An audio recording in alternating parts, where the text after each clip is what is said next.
Muhammad yang ngakunya nabi hanya wahyu-wahyu aja gitu. Ketika dia ada masalah turun wahyu, ketika dia sedang menggauli mantunya Zaid turun wahyu, ketika dia berperang. Mantu di mana dikatakan di situ mantu? Ini mulai kan, ini. Apakah Tuhan Anda ini bisa dikatakan eksis ketika mau mengadakan seks di tempat umum itu dikatakan eksis gitu? Enggak gini, enggak gini apa? Hah? Tuhan Anda kan bisa dikatakan eksis karena pernah melakukan apa ya? Adegan seks di tempat umum begitu kan? Sebagaimana yang tertulis dalam 2 Samuel 11 ayat 12 itu. Jangan meluarkan statement dok kalau nggak punya data. Iya, di situ nggak ada menantu. Samuel, tunggu dulu. Nanti saya keluarkan data Bible 1928 kita mau saling menghujat di sini. Apakah ketika Yesus mencuri keledai itu dikatakan itu bentuk Tuhan eksis? Nah itu ada data itu. Ayo, boleh kita bahas. Ayo kita bahas. Ayo. Tapi kalau kita bahas, saya bahas nanti mencuri keledai. Siap. Anda bahas juga nanti tentang bahwasannya bagaimana ketika Muhammad itu ini kok Tuhan versus Nabi ya? Kenapa ya Tuhan versus Nabi ya? Kenapa? Ayo pakai data, kita pakai data. Ayo pakai data. Ya. Nathan, kenapa lu versus Tuhan versus Nabi? Kenapa?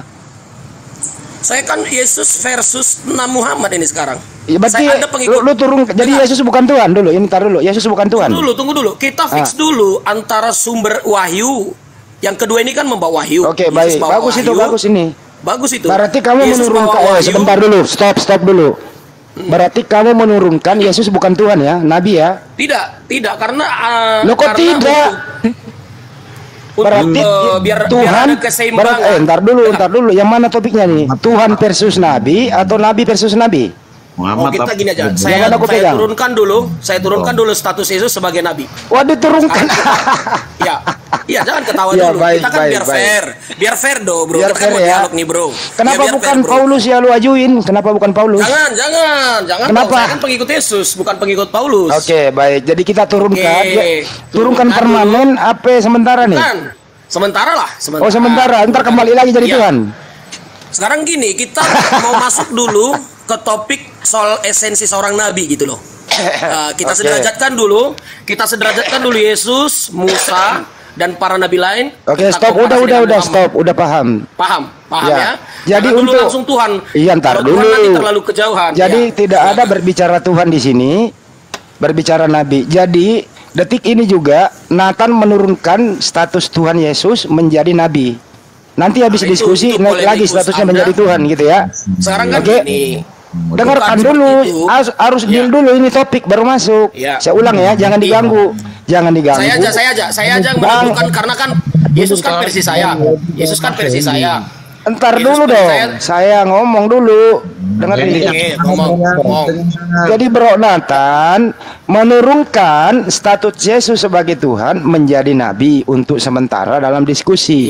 Setelah selesai diskusi, Yesus kembali menjadi Tuhan, betul? Kenapa emang Yesus Tuhan tetap? Sekarang kan gini, dengar ya, Bung Sekarang dengar dulu saya bicara sebentar aja ya, Hendy Slebes ya.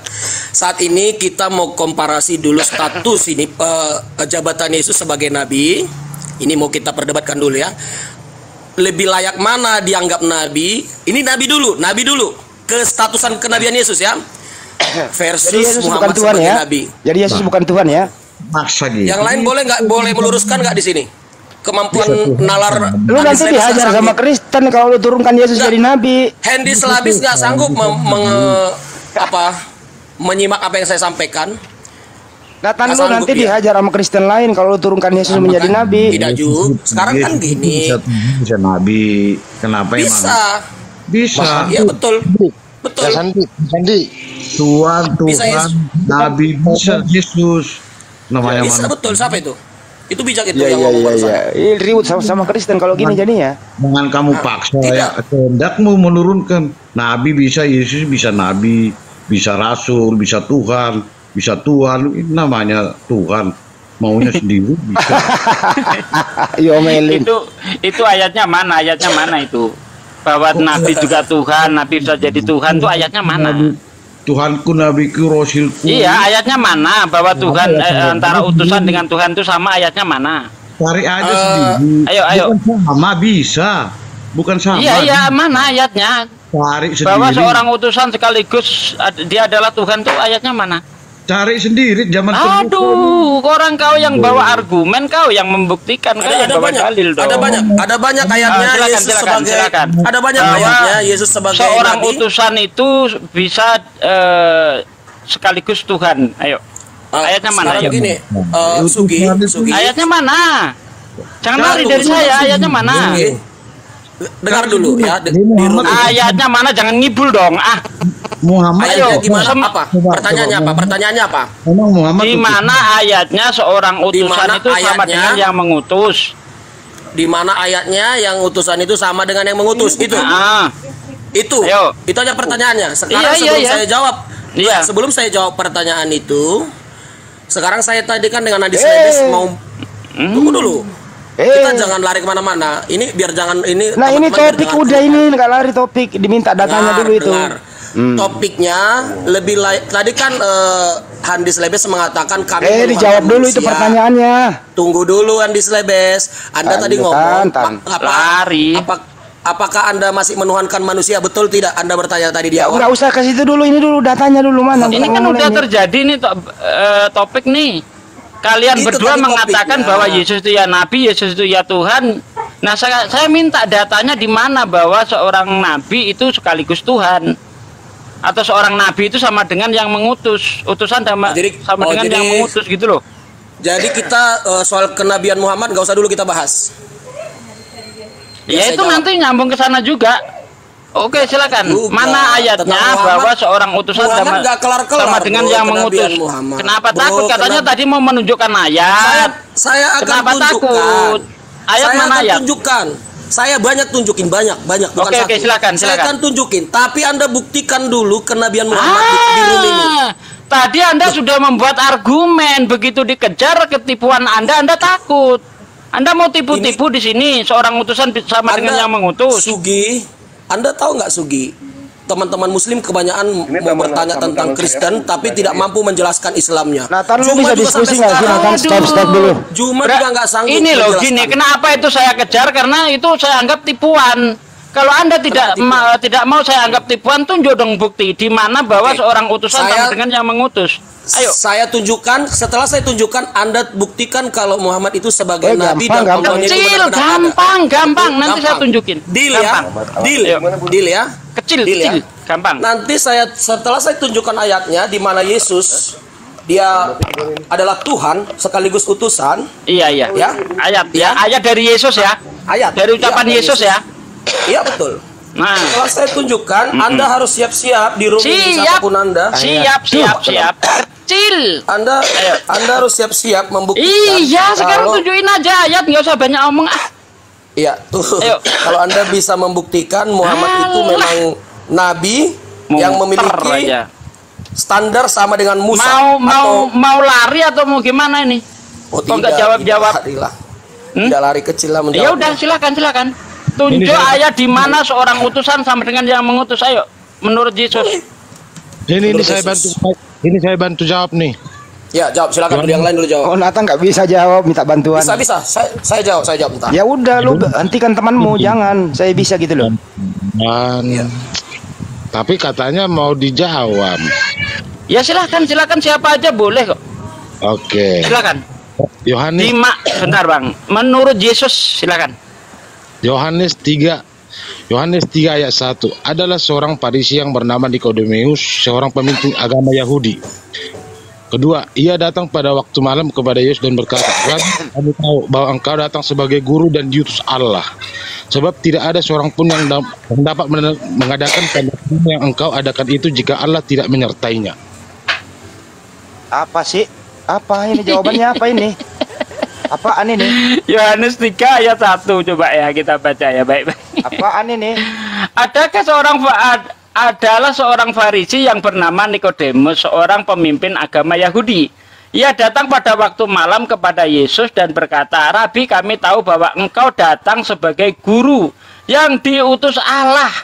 Nah, ini justru menunjukkan Yesus utusan tok. Yang saya minta di mana Yesus itu mengatakan bahwa seorang utusan sama dengan yang mengutus. Mana ayatnya, ayo? Ini justru menunjukkan Yesus utusan toh ini. Enggak ada yang label Tuhannya. Dia enggak mengaku pengutus loh. Enggak. Ia datang pada waktu malam kepada Yesus dan berkata, "Rabi, kami tahu bahwa engkau datang sebagai guru yang diutus Allah. Sebab tidak ada seorang pun yang dapat mengadakan tanda-tanda yang engkau adakan itu jika Allah tidak menyertainya." Ini Yesus utusan tok, nggak ada Tuhannya di sini. Yesus utusan terus Allah menyertai dia. Nah, iya. Ayo, Gimana? Seorang utusan bisa apa berarti sang pengutus atau utusan tidak sama dengan yang mengutus? Ayo, mana ayatnya sini? Yuk. Ayo. Lu belajar sama wanita. Saya akan ngesot 100 kilo kalau ada ayatnya. Ayo sini. Saya akan manjat di sutet. Tidur di atas sutet kalau ada.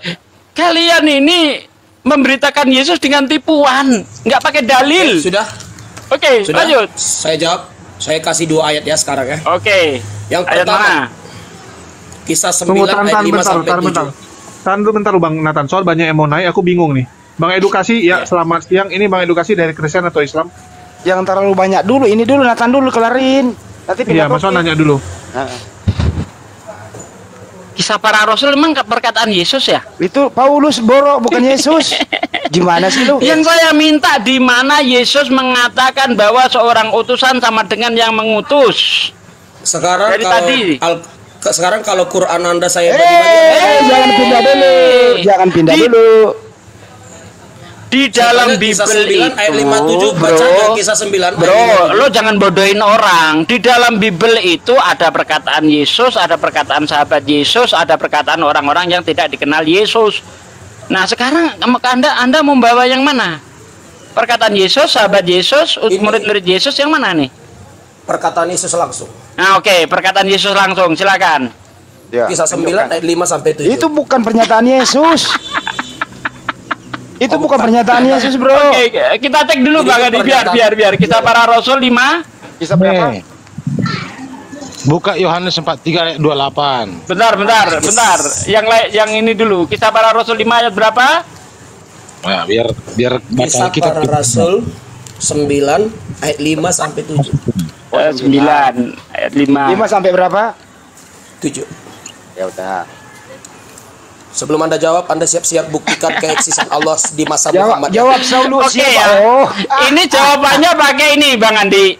Kisah para Rasul 22 ya ayat 6. Coba Kisah para Rasul 22 ayat 6. Nih. Itu bacakan bentar, di situ Yesus Tuhan atau apa? Nih. Saya tanya bacakan ya, maka rebalah aku ke tanah. Ya. Jawabku, siapakah engkau Tuhan? Katanya, akulah Yesus orang Nazaret, Bos, bukan Tuhan, orang. Coba kita para Rasul 22 ayat 8 tuh. Aduh, Nathan. Orang di situ orang, enggak Tuhan dia. Sekarang orang Anda sudah tahu, saya mau jelaskan. Anda sudah baca ayatnya belum? Enggak, pertanyaannya udah apal, makanya saya langsung tahu. Itu korelasinya sama dengan Kisah para Rasul 22 ayat 8. Ini topiknya adalah di mana pernyataan Yesus, dia pengutus dan dia utusan juga. Mana? Ya. Dia utusan dan apa? Dia pengutus dan dia utusan. Anda disuruh baca tidak mau baca. Saya baca ya. Saya bacain, biarin aja. Iya. Jawab Saulus, kan gitu ya. Siapakah engkau, Tuhan? Yang mengaku Tuhan siapa? Paulus yang bertanya. Paulus. Ada jawaban dari atas. Akulah Yesus yang kau aniaya itu. Yesus tidak mengaku Tuhan dan tidak mengaku utusan di sini. Ini buka Yohanes. Apalagi? Yohanes sebentar, Andis Lebes. Sebentar yang lain ya. Iya. Saya mau tanya kepada Anda, Andis Lebes. Gak usah bertanya, kelarin dulu urusan lu. Sekarang yang langsung menampakkan diri kepada Saulus, menurut Anda manusia normal biasa atau di mana Paulus pernah melihat Yesus? Di mana? Itu tadi kan ayatnya. Saulus Yesus tidak ada di dunia itu, di situ. Loh, itu kan pasca sudah meninggal disalib. Ya, Yesus sudah nggak ada di dunia itu. Bagaimana bisa kelihatan? Tapi kenyataannya dia menjadi satu sosok Tuhan kan? Di mana sosok Tuhan? Di mana? Ada dua kemungkinan kalau nggak kemungkinan nggak boleh berkemungkinan, harus pasti. Sekarang Anda percaya suara itu Sama nggak dengan suara yang dipernyatakan Musa ketika dia melihat lari ke Musa lagi. Aduh, lari ke Musa. Kalau saya yakin itu hantu. Menurut Anda itu aja fix ya? Anda menurut Anda itu kalau menurut saya hantu, kenapa? Kenapa saya katakan itu hantu? Karena Yesus tidak pernah berjanji akan datang lagi sebelum sampai akhir zaman. Ya. Nah itu kok nongol lagi, berarti Yesus bohong dong. Itu untuk menghakimi. Itu untuk datang langsung secara seperti manusia nanti pada hari yang terakhir, sama seperti dikatakan Muhammad kelak menjadi hakim, dia benar-benar sama seperti manusia. Di mana Yesus mengatakan dirinya akan seperti teh celup naik turun. Dengar, sekarang gini, Yesus itu akan datang kembali itu nanti setelah hari kiamat, bukan naik turun seperti teh celup. Saya tadi kan topiknya mengkomparasi Muhammad dengan Saulus aja kalah. Saulus aja Paulus, Yesus eksis loh kepada Paulus. Muhammad sampai sekarang tidak bisa buktikan. Di mana? Itu belum tahu. Apa ya? Itu hanya halusinasi saja gitu loh. Oh, itu terserah. Gini, faktanya kalau memang itu Yesus, kalau itu memang Yesus yang menemui Paulus, kenapa ajaran Paulus itu bertentangan dengan ajaran Yesus? Nggak usah lari-lari ke ajaran dulu, sekarang ke eksis. Ya tentulah, kan kita harus ada pembuktian nih. Apa benar yang menemui Yesus, menemui Paulus itu Yesus? Kan begitu. Anda sanggup membuktikan Muhammad walau berupa hayalan pun bertemu? Nggak usah pindah topik dulu, jangan pindah topik. Kecil, ini belum terjawab nih. Anda tadi telah menipu kami bahwa utusan bisa sama dengan yang mengutus. Itu kan sebelum Anda bisa membuktikan mana dalilnya, saya anggap itu tipuan. Tadi ketika Yesus itu menyatakan diri, itu adalah utusan. Dan dia menampakkan diri, itu artinya eksis. Ya, Mas Nathan, setelah pertanyaan Ustadz Sugi dan Bang Hadi terjawab, kamu nanya Islam terserah sudah, nanti saya jawab. Ini dengar ya. Saya bukan pemuas nafsu, minimal saya sudah membuktikan kalau Tuhan nggak bisa lu jawab sembarangan itu. Nggak kena. Itu masalah. Gini loh buktinya gitu loh. Kan gini, Bro Nathan. Bro Nathan, Yesus pernah berkata begini di dalam Yohanes 13 ayat 16. Seorang utusan tidak sama dengan yang mengutus. Seorang hamba tidak lebih tinggi dari tuannya. Saya minta ayat yang seperti itu dari Yesus langsung. Jelas makna artinya.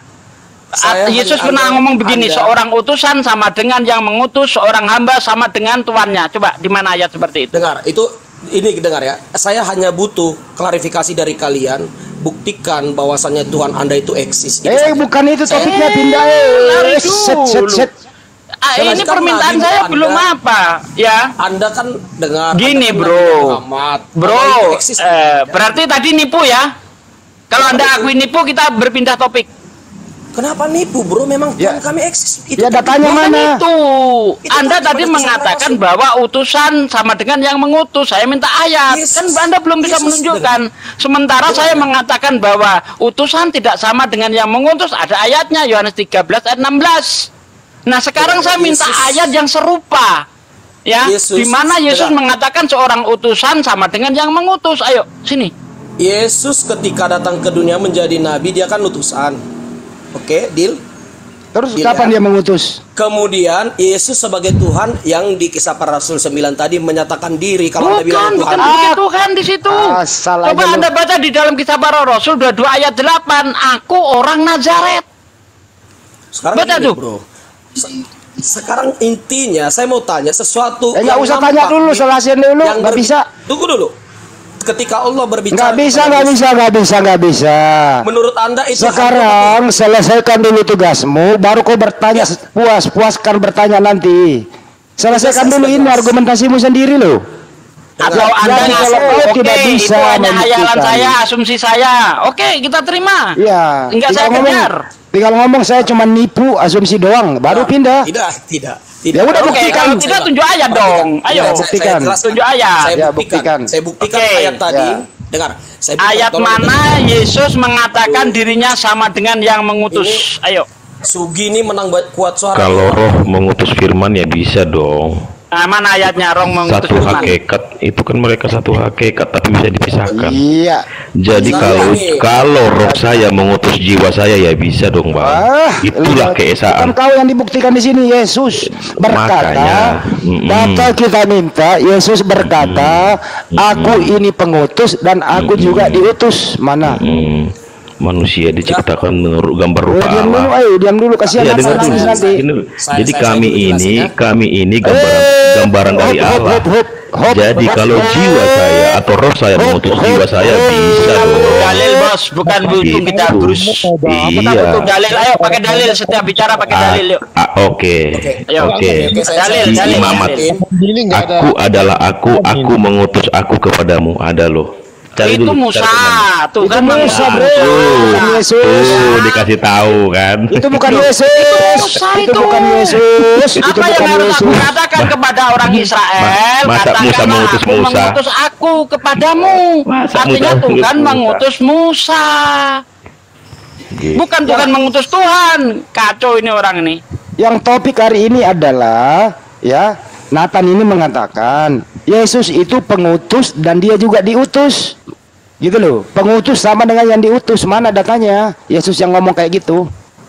Udah bisa saya lanjutin dulu sebentar. Iya, jawab pakai data. Satu lagi Wahyu 1 ayat 8. Wahyu lagi. Apa? Wahyu 1 ayat 8. Yesus Ya. berbicara, aku adalah Alfa dan Omega. Mati.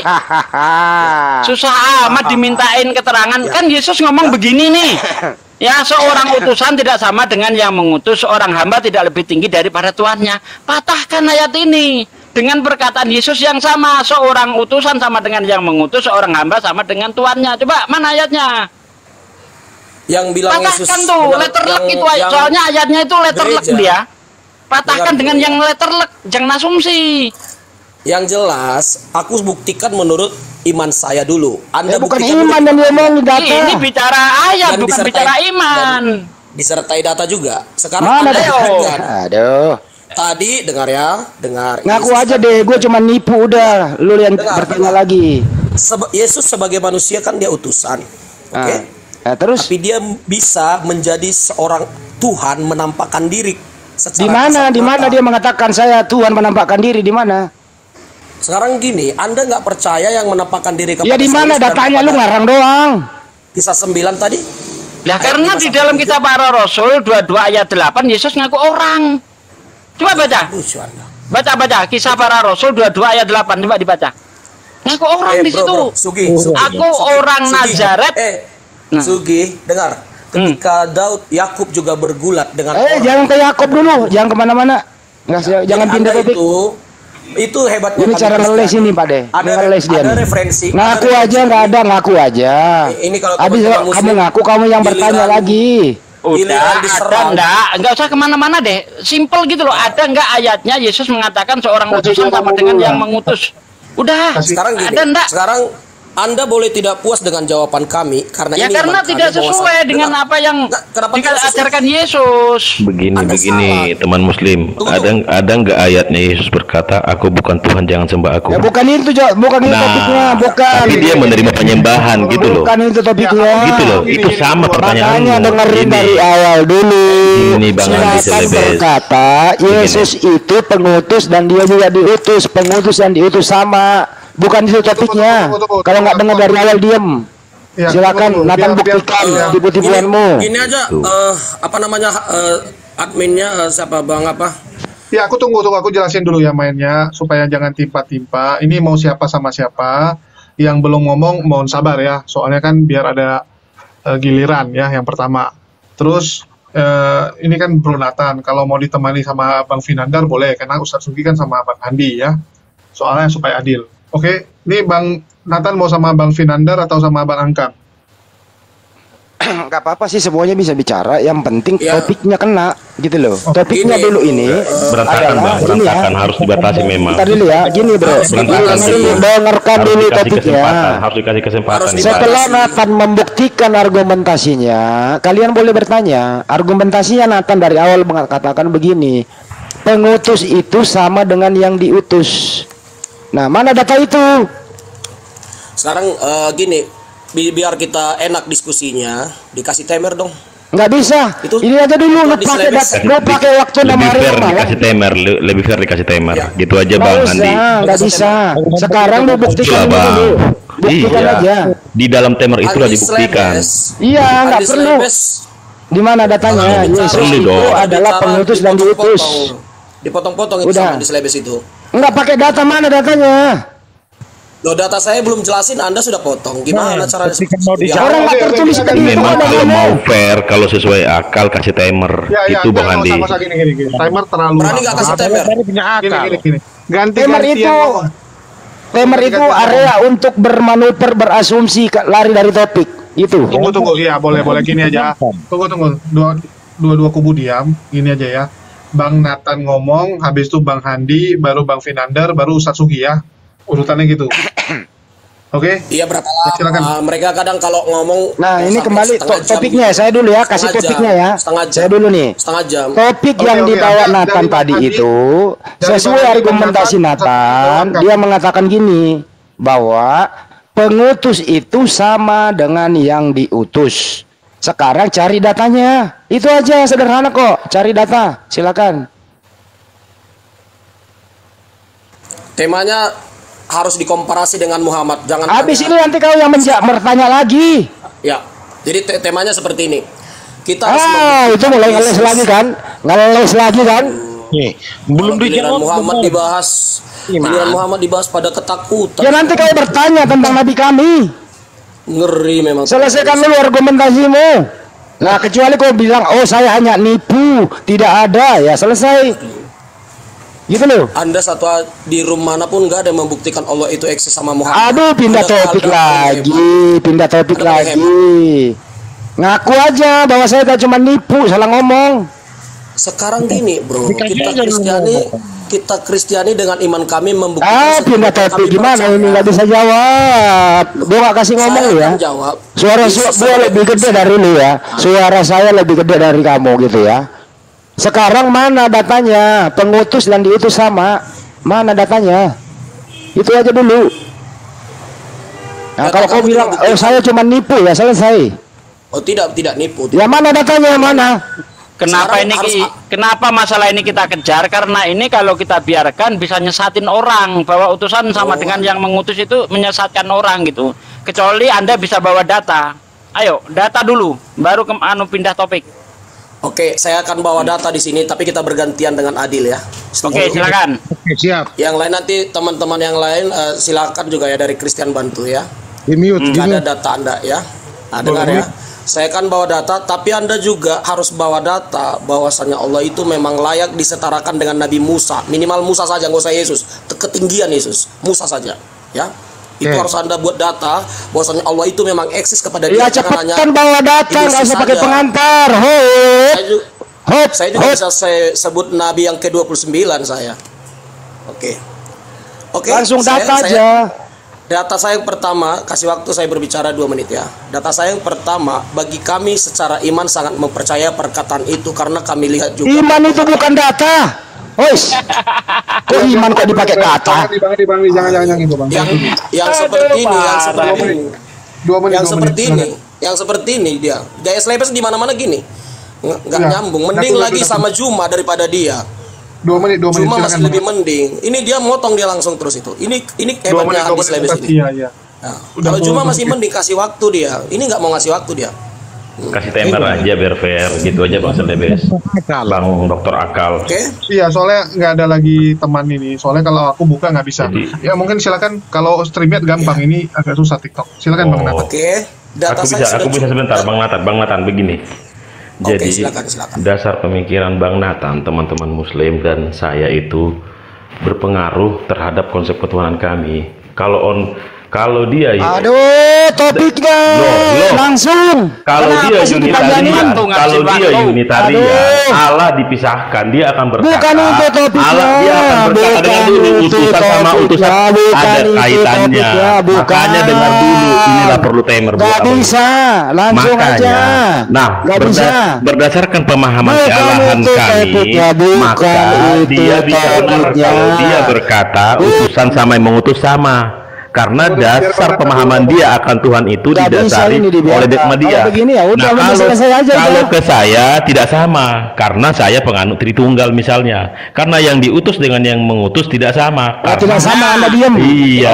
Jadi dia bisa benar. Kamu mengatakan antara yang diutus dan yang mengutus itu sama. Iya. Karena kami berangkat dari pemahaman doktrin ketuhanan kami. Ya kalau itu begitu, yang kamu aja yang dapat berdua dulu. Itu yang mempengaruhi. Oh tidak dong. Loh, sama. Temanmu mengatakan sama kok.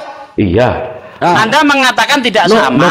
No problem. Karena pada hakikatnya Allah itu hanya roh dan yang jasmani. Jadi yang benar yang mana ini? Begini bang. Orang Israel aja. Bentar dulu, saya tanya sama Anda. Anda mengatakan antara yang diutus dan yang mengutus itu beda. Sementara teman Anda mengatakan antara yang diutus dan yang mengutus itu sama. Mana yang benar nih yang saya harus percaya nih? Saya juga benar karena kami berangkat dari pemahaman kealahan kami. Begini, makanya saya jelaskan, dengarkan dulu. Kalau bagi Trinitas, Allah itu adalah Theos tapi bisa dibedakan. Jadi yang mengutus sama yang diutus tidak sama. Kesana pengaruhnya. Sementara kalau bagi Onesius atau Unitarian, dia akan berpendapat bahwa yang diutus sama yang diutus sama. Itu berangkat dari sana. Tapi pada hakikatnya enggak seperti itu dasarnya bang. Jadi kami sama benar semua. Bagaimana mungkin sama? Ada jelas beda tapi setuju bang Andi. Pendapat berbeda katanya sama dan setuju. Gimana sih? Karena dasar pemahaman waras ini dua-duanya nih. Bukan dong. Ini ngelawak. Itu ada jalannya. Inilah akal sinkron logik. Karena dasar kami berpikir adalah doktrin kami masing-masing. Nggak bisa tapi pada hakikatnya makanya mau saya jelaskan. Tetapi pada hakikatnya Allah itu hanya roh dan jasmani, hanya itu bang. Jadi menurut Pak Pinander, Yesus dan Bapa itu pengutus dan diutus beda. Menurut Nathan, pengutus dan diutus sama. Iya. Bagaimana? Enggak ada yang salah dengan itu. Karena Allah itu roh. Menurut saya berbeda. Tadi kamu mengatakan sama, Nathan. Anda yang polemiknya yang dicabut argumentasinya, dicabut dia. Bang Andi yang menjadi masalah kalau gitu, itu sama kata dia. Ya tadi dari awal dia mengatakan sama. Benar. Bang Handi, Anda tadi membuat judul, buktikan sama seperti itu. Itu tidak judul yang saya minta. Tadi dari awal judul. Anda mengatakan pengutus dan diutus sama. Dengar bro. Dari awal Anda ngomong gitu tadi. Kenapa Anda berbohong? Nggak boleh bohong bro. Sugi yang membawa topik itu tadi. Bukan, Anda sendiri yang ngomong tadi. Jujur bang. Anda yang bicara tadi itu. Handi, dengar ya, saya tadi topiknya Bang Handi ini bikin gara-gara nih ya. Bukan bro, dia sendiri yang ngomong, ada rekamannya. Bisa putar rekaman nggak? Mau dengerin rekamannya nggak? Dengar dulu, Sugi. Anda tadi yang membahas tadi bahwasannya tentang saudaraku Yesus itu sebagai manusia. Dia yang mengatakan bahwa yang mengutus dan diutus itu sama. Kenapa ini mencela-mencela sekarang, weh? Loh, kok mencela-mencela sih? Sugi, dengar Sugi, Anda yang membuat topik. Saya bukan kepada kamu. Saya kepada Muhammad. Kamu tadi mengatakan bahwa Yesus itu ya utusan, Yesus itu ya Tuhan, Yesus itu ya Rasul, Yesus itu guru. Nah makanya saya minta di mana ayatnya utusan dengan yang mengutus itu sama. Ayo. Oke, sekarang mau saya jawab juga bisa. Silakan. Bisa kasih dari tadi ya, katanya mau jawab nggak dijawab. Oke, jangan dipotong ya. Ini Andi Slebes suka motong ya. Oke, mentang-mentang dia lebih kuat speakernya. Jadi tadi yang sudah saya jelaskan, kesamaan Yesus dengan Allah itu juga ada secara hakikat. Kesamaannya dalam hakikat ya. Perbedaannya juga ada. Yesus sebagai utusan yang mengutus Bapa. Saya juga paham Tritunggal ya. Saya juga sama dengan Tritunggal. Oke, data saya.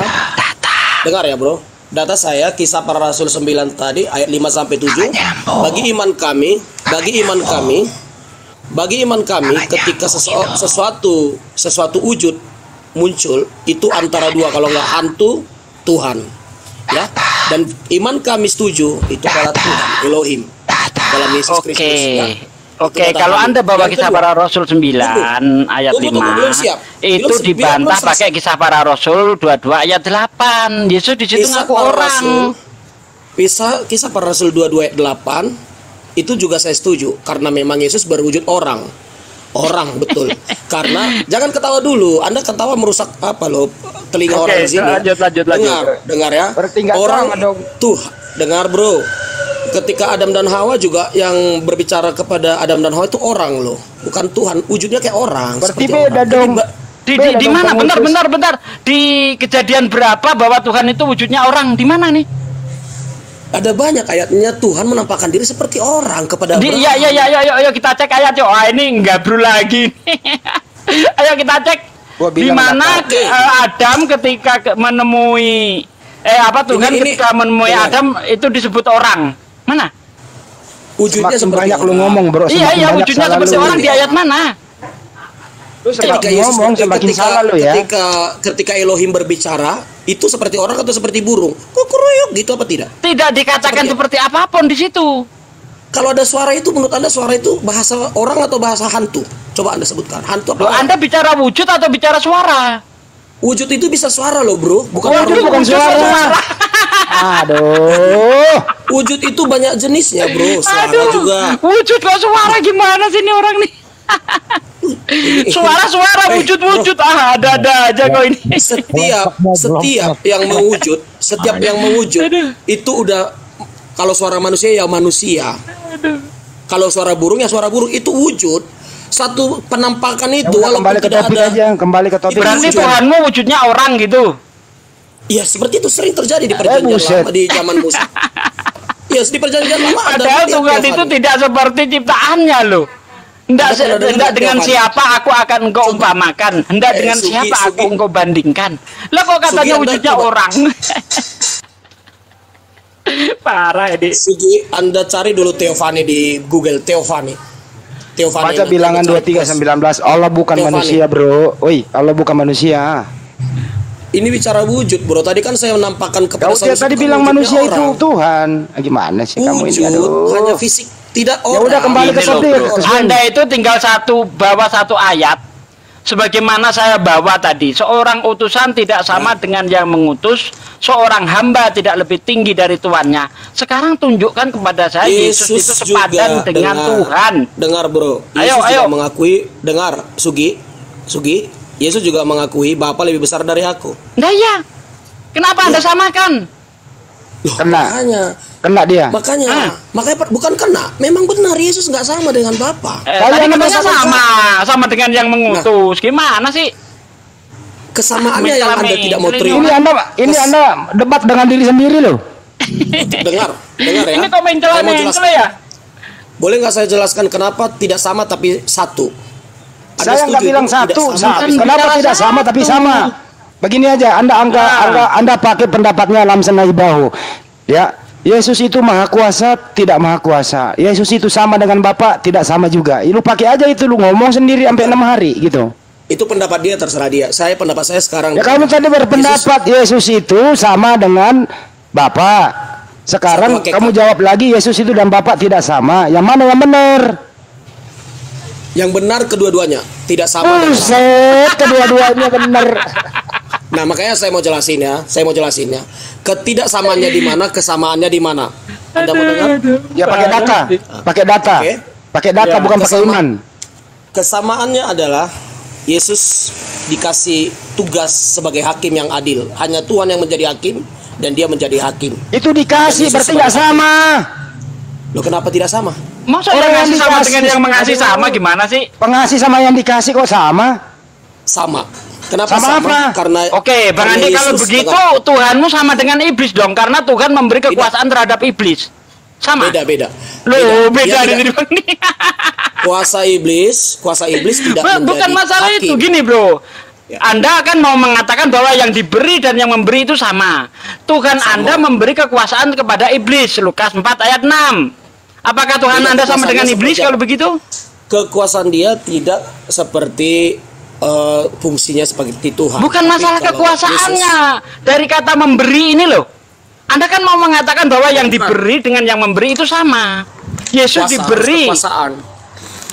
Yesus diberi kuasa untuk menghakimi. Iya kan? Ya, kuasa sebagai di situ Tuhan. Anda mau mengatakan bahwa Yesus dan Bapa adalah sama karena Bapa memberi hak untuk mengadili. Nah, Bapa juga memberi kekuasaan kepada iblis. Apakah Bapa dan iblis sama? Tidak, bukan seperti itu. Manusia juga diberikan kuasa. Kan, kalau untuk Yesus sama, untuk iblis enggak gitu. Beda. Tidak. Standar ganda itu namanya, Bos. Bukan seperti itu. Kekuasaan yang diberikan kepada Yesus itu sebagai Tuhan loh. Sebagai Tuhan, bukan hanya sekedar kepada manusia juga diberikan kuasa untuk makan binatang-binatang di bumi Jadi jangan standarnya dari diberi. Kalau dari diberi nggak seperti itu. Tapi standarnya menjadi di mana dia diberi kekuasaan sebagai Tuhan itu di mana? Ya udah banyak itu, seperti menjadi hakim yang adil, diberikan kuasa untuk kerajaan di bumi dan di akhirat, dan dia sudah ada sebelum dunia dijadikan. Nah pertanyaannya seperti ini, sehebat apakah Yesus sehingga dia diberi kuasa seperti itu? Oke. Apapun kalau dia diberi, bos, itu membuktikan bahwa dia tidak sama. Nah, gitu ini yang Anda tidak tangkap sebagai agama Islam. Karena Yesus sendiri mengatakan begitu. Antara yang diutus dengan yang mengutus beda. Kok Anda samakan juga? Pertanyaannya, kenapa? Dengar, saya mau jawab. Kenapa iman Kristiani mempercayai Yesus? Nggak bicara iman, bicara data. Oh iya, datanya juga lengkap. Data juga lengkap. Mana datanya? Kenapa Yesus diberi kuasa sampai sebesar itu? Oke, yang memberi kuasa dan yang menerima kuasa sama atau beda? Ya beda, saya kan udah bilang dari awal. Lah, tadinya katanya sama dari tadi. Sama. Bolak-balik ketawa. Aduh. Baru ngomong bentar dia lupa. Ini enggak gini Pak De, ini Nathan ini membantah argumennya sendiri. Begini aja, kasih dia ruang. Kasih dia ruang, dia debat dengan dirinya sendiri. Ya kau ngomong sendiri aja. Ya silakan ngomong sendiri, bantah argumentasimu sendiri, silakan. Gini aja, aku dengan Sugi dulu. Nanti kau selebes ya sendiri kita ya. Saya Sugi dulu ya, Sugi ya. Dengar Sugi. Kau bantah saja argumentasimu, nggak usah lawan orang. Kau lawan dirimu aja. Kamu konsisten dulu dong. Kamu harus konsisten terhadap argumenmu sendiri. Tadi Anda mengatakan bahwa Yesus itu sama karena dia diberi kuasa. Kemudian kita ditanyakan lagi, apakah Yesus? Bentar dulu. Apakah Yesus dan Bapak itu sama? Anda bilang enggak, gimana sih? Dengar, saya mau jelasin ya kepada Sugi dulu ya. Apa perbedaan dan apa kesamaan Yesus?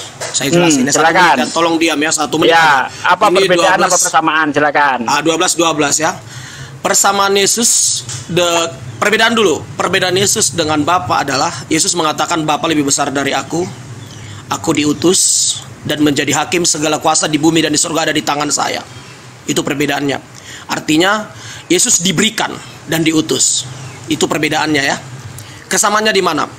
Kesamaannya adalah ketika Yesus yang bukan Tuhan harusnya menurut logika kita, tapi diberi kuasa sebesar itu, maka Yohanes berkata Yesus adalah Sang Firman yang bersumber daripada Bapa, dan di ayat lain dikatakan dia adalah anak tunggal Bapa.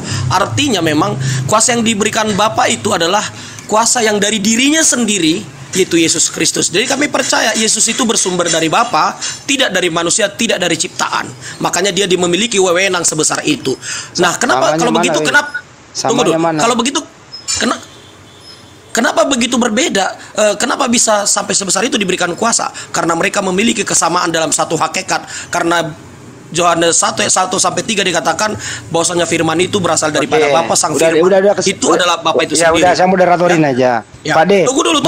Udah selesai. Langsung dipotong nih. 1 menit. Udah, terserah. Kesamaannya satu hakikat kan? Iya, satu hakikat. Ya udah. Oke. Ngerti nggak artinya hakikat? Apa arti hakikat? Oh, ini dengan siapa saya sekarang ini? Dengan saya ya. Jadi hakikat artinya, saya moderatorin. Hakikat artinya itu adalah keadaan yang sebenarnya. Jadi keadaan sebenarnya Bapak sama dengan keadaan sebenarnya Yesus. Yakin tuh? Iya, secara yakin. Ya, yakin. Bapak tidak punya fisik, Yesus punya fisik, sama tuh. Loh, hakikat ini Anda jangan hakikat itu keadaan yang sebenarnya. Keadaan yang sebenarnya jangan Anda harus samakan di luar. Ya lu yang samakan. Dia di luar keeksisan dia di tempat yang berbeda. Kamu yang samakan, bukan kami yang samakan. Kamu yang samakan. Anda kan tadi memaksakan itu. Lo Anda yang ngomong sama dengan alasan Anda mengatakan sama karena satu hakikat. Hakikat artinya adalah keadaan sebenarnya. Keadaan sebenarnya Yesus anaknya Bunda Maria punya fisik. Keadaan sebenarnya Bapak itu ada hanya roh. Berbeda coy. Kenapa? Bahasa Indonesia dong. Saya sebutkan persamaannya kenapa? Hakikatnya, halo? Hakikat itu artinya apa hakikat? Hakikat itu bahan dasar, sumber dasarnya itu keadaan sebenarnya juga betul. Sumber dasar sebenarnya juga keadaan betul. Sebenarnya Yesus antara Bapak sama atau tidak? Secara hakikat sama. Hakikat Yesus apa? Hakikat Yesus Allah, Elohim. Dari mana anaknya Bunda Maria? Hakikat Allah. Dia manusia. punya kepala dan sampai kaki, punya jasmani. Ini kan Anda sedang memaksakan saat dia inkarnasi. Bukan memaksakan itu, tapi kenyataan. Loh, sekarang saya mau bertanya, apakah Nggak usah Anda bertanya. memaksakan? Keadaan sebenarnya Yesus itu anaknya Bunda Maria, bertumbuh kembang mulai dari bayi sampai dewasa, punya fisik. Keadaan sebenarnya Bapak di surga tidak punya fisik, hanya roh. Berbeda, kenapa lu samakan? Karena kami percaya. Ya, ini iman yang maju namanya. Iman. Memang iman yang maju. Tabrak segala kenyataan yang ada. Jadi imanmu itu bertentangan dengan keadaan yang sebenarnya. Tidak, justru iman kami itu standarnya sesuai dengan firman Tuhan, bro. Karena iman standar dari mana? Hakikat Yesus sama hakikat Bapak itu beda. Kenapa lu samakan? Lebih baik sekarang kau menyerah saja. Menyerah saja bahwa saya salah ngomong. Oh tidak, memang tidak. Hakikat sebenarnya Yesus sebagai Tuhan bukan berarti dia tidak boleh jadi manusia. Itu konsep Anda yang salah berpikir. Berarti hakikat yang sebenarnya Yesus manusia. Hakikat sebenarnya Bapak bukan manusia. Berarti beda dong. Hakikat sebenarnya Yesus itu Elohim sama dengan Bapak, tapi dia menjadi manusia. Anda percaya apa enggak? Kalau nggak percaya terserah, itu saja. Manusia dan Tuhan sama? Ya beda. Ya beda, udah lu sadar sekarang. Sekarang pertanyaan Anda kalau beda kenapa lu samakan? Kalau beda kenapa ente samakan kalau udah beda? Dia bisa menjadikan dirinya seperti apa itu hak dia. Aduh kacau nih orang ini. Lu kacau Tan, serius Tan. Loh, Anda yang ngaco, serius. Anda tidak percaya iman kami. Teman Kristen aja sendiri bikin ngaco kau tadi tuh. Tuhan memang bisa menjadi manusia. Anda tidak percaya terserah Anda. Coba baca bilangan 23:19. Coba baca bilangan 23:19. Anda silakan baca. Allah bukanlah manusia, bro. Loh, yang jelas yang bilang lagi itu data. Tuhan manusia siapa? Yang bilang Tuhan manusia siapa, bro? Lu barusan ngomong samakan. Bro, ini masalah keyakinan kami bahwasanya Tuhan. Ya kalau keyakinan is okay. Artinya lu ngomong dari tadi dong. Keyakinan saya saja begini. Udah. Memang begitu ya. Berarti keyakinan lu tabrak segalanya gitu. Tidak. Sekarang keyakinan kami yang hakikat ilahi bisa datang ke bumi menjadi manusia, itu iman kami. Hakikat itu apa sih? Hakikat itu keadaan sebenarnya. Keadaan sebenarnya, saya katakan contoh pasir atau batu ya. Kenapa lari ke situ? Dengar dulu biar Anda paham hakikat. Batu itu pasirnya, ada juga batu, ada tanah. Tapi batu kok batu itu pasir? Gimana sih batu adalah pasir? Di dalam batu kan ada pasir. Di mana ada pasir dalam batu? Nggak ada. Ya, kalau anda pecahin kan banyak pasir-pasir juga jadi. Ya kalau udah pecah pasir bukan batu lagi. Makanya hakikat itu maksudnya bahan dasarnya. Ini orang kok argumentasinya nggak banget gitu loh. Biar Anda paham gitu loh definisi hakikat itu apa. Itu ya. Nah, arti hakikat apa? Arti hakikat apa? Itu bahan dasar sebelumnya keberadaannya yang sesungguhnya. Buka KBBI ya, saya bacain ya. Hakikat itu inti dasar keadaan yang sesungguhnya. Oke. Makanya saya katakan. Dengerin dulu gantian. Ya. Ini saya guru bahasa Indonesia nih. Sesuai dengan KBBI, hakikat itu adalah inti dasar keadaan yang sebenarnya atau keadaan yang sesungguhnya. Kita cek. Iya betul. Keadaan sesungguhnya Yesus adalah manusia, anaknya Bunda Maria. Keadaan sesungguhnya Bapak, dia itu bukan manusia, dia roh, tidak pernah kelihatan. Menurut Anda ini sama atau beda? Itu menurut Anda kan penjelasan Anda, penjelasan yang kami tidak. Kenyataannya begitu, toples. Tidak, itu penjelasan Anda. Jadi Anda membantah keadaan Yesus yang sebenarnya. Anda kalau bertanya menjelaskan tentang kami, jangan Anda yang menjelaskan. Coba keadaan Yesus yang sebenarnya apa? Silakan. Keadaan Yesus yang sebenarnya. Keadaan Yesus yang sebenarnya secara hakikat dia adalah Allah Elohim, menampakkan diri dan menyatakan diri dalam Kristofani. Datanya mana? Datanya mana? Teofani. Datanya ada banyak. Saya kan sudah sebutkan tadi Yesus menampakkan diri kepada Saulus, itu juga membuktikan. Di mana menampakkan diri? Ya baca Yohanes 5:37. Anak di pangkuan Bapak yang menyatakan suaranya dan rupanya pun. Suaranya tidak bisa kau dengar, rupanya pun tidak bisa kau lihat. Bagaimana mungkin Yesus membantah pernyataannya sendiri? Apa lagi dari Yohanes 5:37? Dengar ya. Masalahnya Anda tidak percaya itu hak Anda. Iman kami percaya itu. Anda yang tidak percaya Bible. Anda yang tidak percaya data di Bible. Kami sangat percaya itu semua. Kalau begitu apa maksud Yohanes 5:37? Coba lu baca. Coba bacakan. Tadi kau udah saya baca. Suara Bapa tidak bisa didengar, rupanya pun tidak bisa dilihat. Kau setuju? Setuju. Berarti apa yang dilihat Paulus?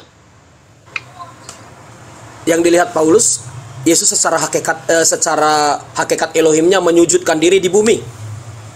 Bagaimana Yesus tidak pernah ketemu Paulus di bumi? Loh, kenapa tidak bertemu? Dia kan di mana datanya Yesus pernah ketemu Paulus di bumi? Di mana? Ketika menampakkan diri. Di mana? Di Kisah Para Rasul 5 ayat 9 tadi. Itu sudah Yesus naik ke surga, bukan di bumi lagi. Itu di bumi loh menampakkan diri kepada Saulus. Dari mana itu suara dari langit? Lu bawa data sendiri, lu nggak ngerti isinya gimana kamu. Oh, dari ayat gimana? Anda coba baca. Coba buka ayatnya. Kisah 5 9 sampai 7. Kisah 5. Udah saya tadi baca. Siapakah engkau Tuhan? Akulah Yesus yang telah engkau aniaya itu. Nah, waktu Yesus berkata, oke, saya ikuti ya. Waktu Yesus berkata, akulah Yesus yang telah kau aniaya itu, Yesus posisi ada di mana? Posisi Yesus ada di situ, menampakkan diri. Berarti Yesus ada ke Damsik gitu? Ada dia ada di Damsik dia. Sudah terangkat ke surga. Markus 16:19 terangkat ke surga dulu di sebelah kanan.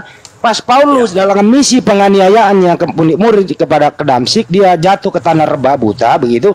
Yesus juga ada di Damsik, gitu. Ada secara bersamaan ada. Jadi turun lagi dia. Bisa, dia bukan hanya turun, seluruh Jakarta raya. Kalau ngarang-ngarang aja, kalau nanti ditabok sama pendeta kalau gini caramu, bro. Bro, dengar bro. Yesus itu bagaimana mungkin Yesus turun, naik turun gitu? Gak perlu naik turun bagi dia. Sama ketika di Quran Anda Musa bertemu tidak perlu harus naik turun. Tidak perlu naik turun. Itu kan Yesus sudah naik ke surga. Yesus juga sama. Yesus kenapa kau katakan lagi Yesus ketemu Paulus di Damsik? Dari mana ketemunya? Quran mengatakan Allah di. Kenapa lari ke Al-Quran? Nggak bisa. Oh, giliran Quran dibahas. Nggak ada urusan. Ini dulu kelarin dulu urusan lu. Ketika Quran dibahas kepanasan. Kenapa gitu? Lu bisa baca? Nggak bisa. Ini kelarin dulu. Di mana Yesus ketemu Paulus? Di mana Yesus ketemu Paulus? Yesus ketemu Paulus sama seperti Musa ketemu Allah ketemu Musa. Oke, waktu Paulus ketemu Yesus itu Yesus berbentuk manusia atau apa? Berwujud manusia. Berwujud manusia. Yesus ada di bumi. Dia maha hadir sama seperti. Enggak, waktu ketemu Yesus ada di bumi apa tidak? Oh, dia ada di mana-mana karena dunia ini kecil bagi. Saya nggak nanya di mana-mana. Dia hadir di mana-mana bisa. Kisah Para Rasul 9 itu, bro, itu ya. Saulus itu perjalanannya ke Damsik dengan misi masih mau menganiaya murid-murid. Dalam perjalanan dia buta rebah ke tanah. Kemudian dia bertanya, siapakah engkau Tuhan? Ada suara, akulah Yesus yang telah engkau aniaya itu. Pertanyaannya, bro, Yesus ini ada di depan dia atau Yesus ada di surga? Silakan. Ada di depan dia. Ada di depan dia. Berbentuk manusia. Iya, berbentuk wujud. Mana datanya? Mana datanya?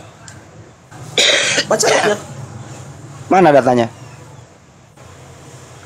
Kisah 5 ayat 9 tadi. Tidak ada Yesus turun ke bumi.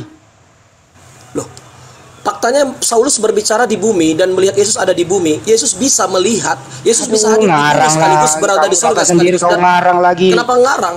Coba kau baca semua. Coba kau baca semua. Kisah 9. Bentar ya. Ngarang bro, kau Nathan dari dulu enggak berubah.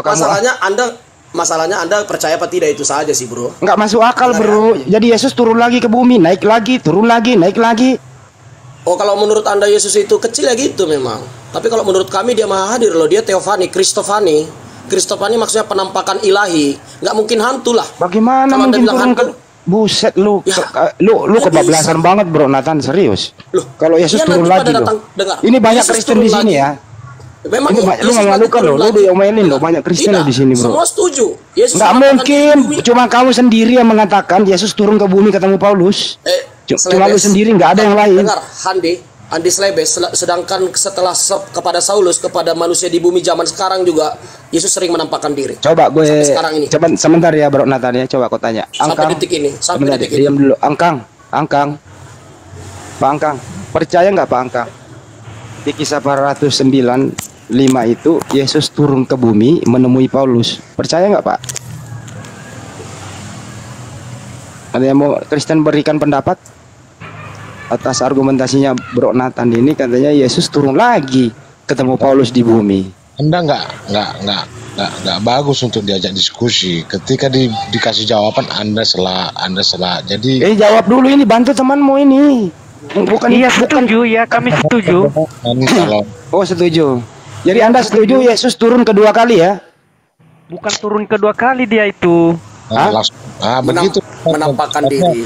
Membuat ini, berarti ini ya jawabanmu. Jadi itu dikembangkan lagi. Jadi nggak ada titik. Ya karena jawaban Yonatan ini ngambang kayak warna kuning. Gitu loh. Ngambang. Anda memang bawaannya teman polemikus muslim ya, itu sekaligus menghujat, menghina ya seperti ini. Ini gaya-gaya bukan menghina, jawabanmu ngambang dari tadi. Kau membantah argumentasi yang kau bawa, kau bantah sendiri gitu. Dengar Handi ya, 1 jam saya berusaha menjelaskan iman saya tentang Yesus. Anda mampu menjelaskan. Kau bantah argumentasi yang kau bangun, kau bantah sendiri dengan jawabanmu. Dengar bro, Yesus itu bagi kami Elohim, hakikatnya Elohim, dia bisa hadir. Datanya mana? Datanya mana? Turun, dengar bro, kata turun pada kali yang kedua dia menjadi Mesias, menjadi hakim. Datanya mana? Datanya mana kalau Yesus itu Elohim? Yesus itu datanya Elohim, ada satu ayat lagi. Sebentar ya. Jadi anaknya Bunda Maria Elohim. Jadi Bunda Maria menyusui Elohim. Mau lo? Bunda Maria mengandung Elohim. Mau? Bunda Maria mengandung Elohim. Bunda Maria menyusui Elohim. Bunda Maria ngelonin Elohim. Bunda Maria menggendong Elohim. Mau? Mau kayak gitu? Mengujat itu bang. Coba dibuka Matius. Kok mengujat? Si Nathan ngomong Elohim itu adalah Yesus. Itu menurut mana sih itu bang? Matius, coba dibuka Handi, Matius 18 ayat 20. Ya bacalah. Coba biar juga teman-teman nanti saya bawa data. Baca aja, aku gampang dapatnya. Matius 18 ayat 20 coba. Gua ada Bible. Tuhan telah memberitahu kita di mana 2 atau 3 orang berkumpul dalam namaku, di situ aku ada di tengah-tengah mereka. Begitu. Ini pesan Yesus kepada murid-murid. Oke, baik. Ini data bagus nih. Kita Anda di sini dengerin dulu. Di sini Anda berkumpul, berarti Yesus masuk TikTok. Saya bawa data, Anda yang ngejelasin. Ya ini kan saya baca ya. Tuhan telah memberitahu kita di mana 2 atau 3 orang berkumpul dalam namaku, di situ aku ada di tengah-tengah mereka. Artinya, dengerin dulu. Artinya Yesus ada di tengah-tengah kita. Yesus ada di TikTok sekarang ini. Kasih room dia ngomong.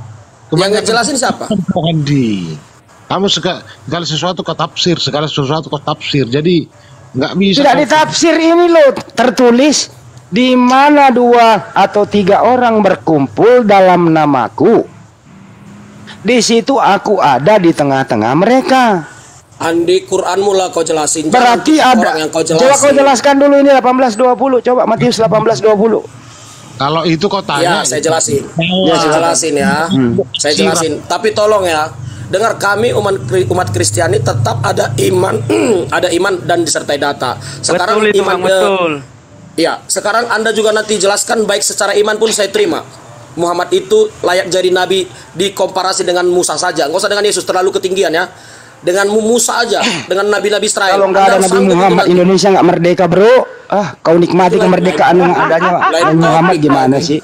Kalau nggak ada Buddha, kalau nggak ada Buddha nggak ada supermarket lo bro. Nggak ada supermarket kalau nggak ada Buddha. Ya lu kan jadi Buddha aja kalau gitu. Itu nggak hubungannya. Ini kita dialognya tentang agama. Anda lari kemana-mana. Gampang nanti gua jelaskan itu. Makanya apa ini Matius 18:20 nih. Saya mau jelasin ayat ini ya. Iya.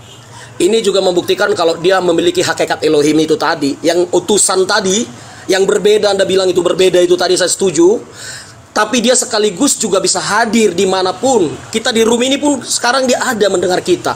Itu iman kami ya. Anda boleh percaya boleh enggak dong. Enggak ada paksaan.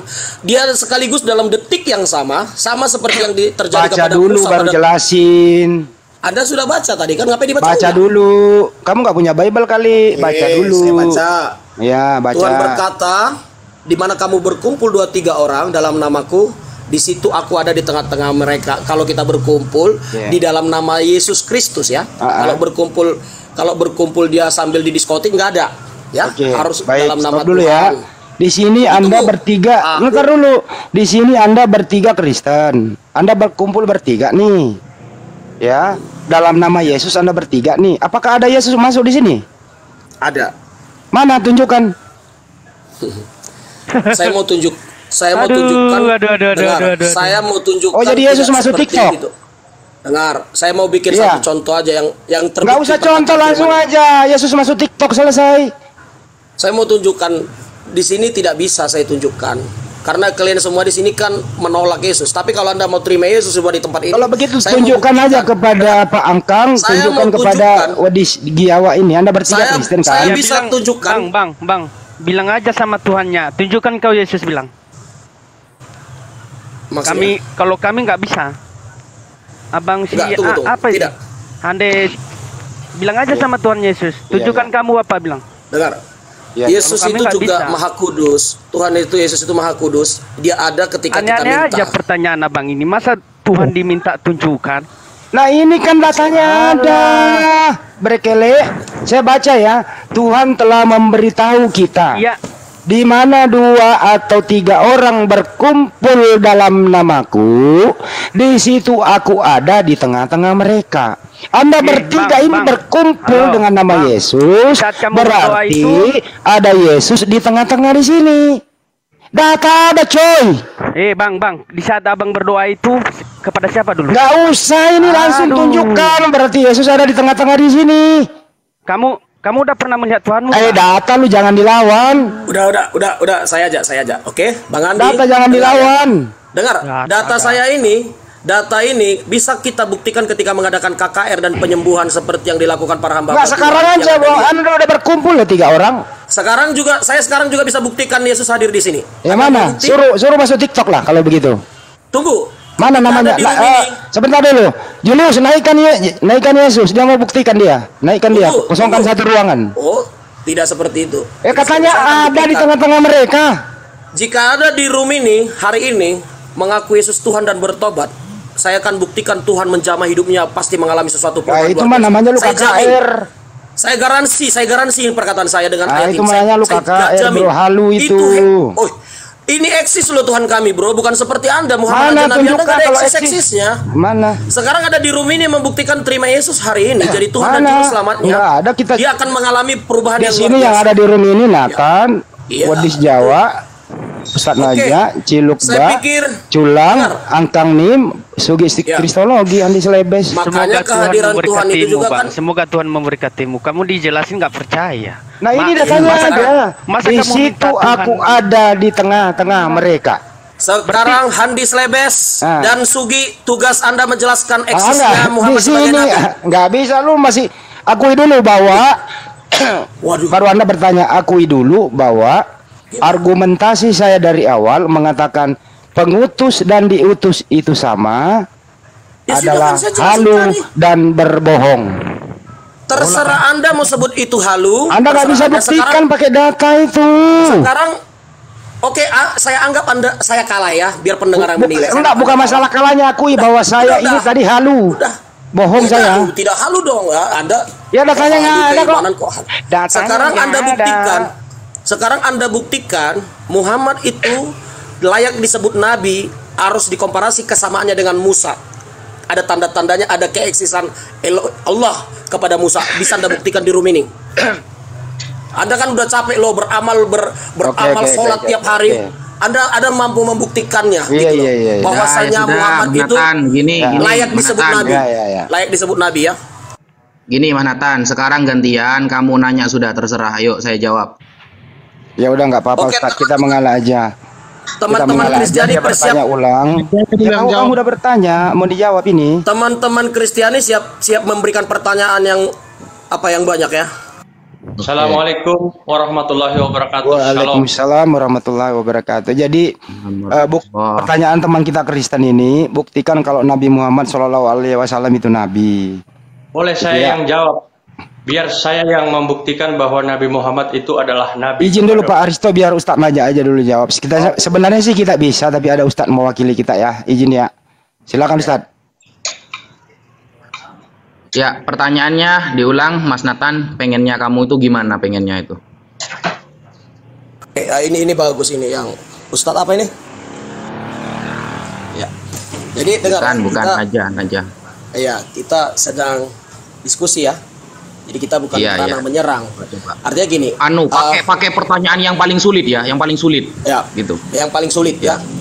Menurut standar dalam kenabian di zaman hukum Taurat sebelum Yesus, para nabi itu harus disertai tanda-tanda mukjizat satu, sehingga kita bisa mempercayai setiap perkataan yang keluar dari dirinya, yang keluar dari dalam hatinya, itu benar-benar dipimpin oleh Roh Kudus bagi kami. Atau bagi Anda suara Tuhan yang masuk ke hati, saya nggak tahu ya. Pertanyaannya apa sih? Roh Tuhan itu saya buat dulu dong standarnya nabi. Ini kan belum apa-apa, Slebes sudah motong ya. Aduh, nggak nyimak dia. Lanjut. Slebes ini panjang ya.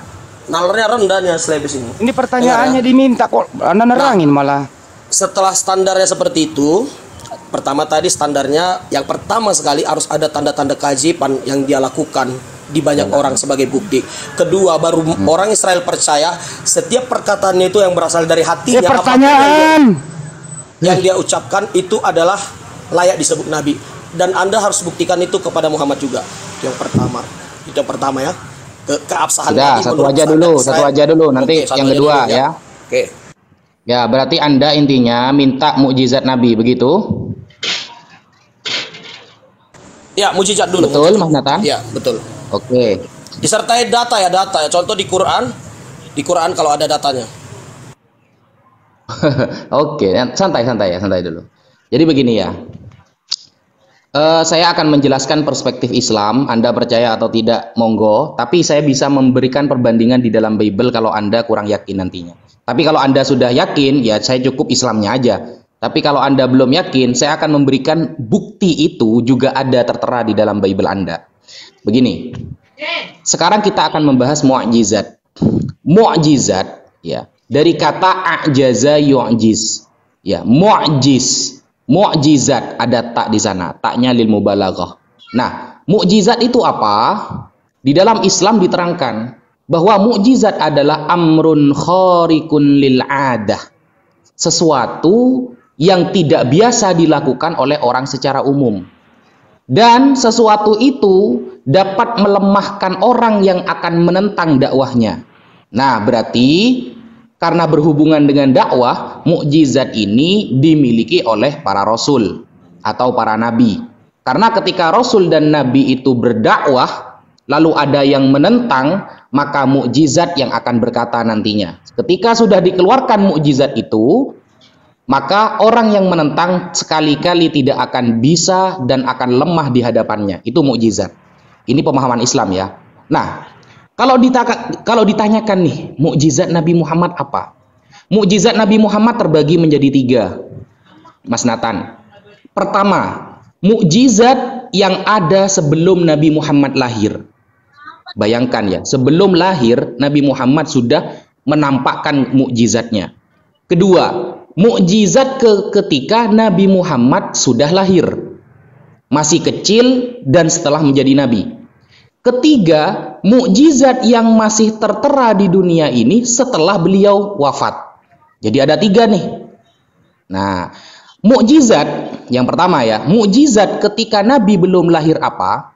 Disebutkan di dalam hadis sahih bahwa tatkala Nabi Adam melakukan kekhilafan di surga dengan memakan buah khuldi, anggaplah buah khuldi ya. Kalau di Kristen buah pengetahuan.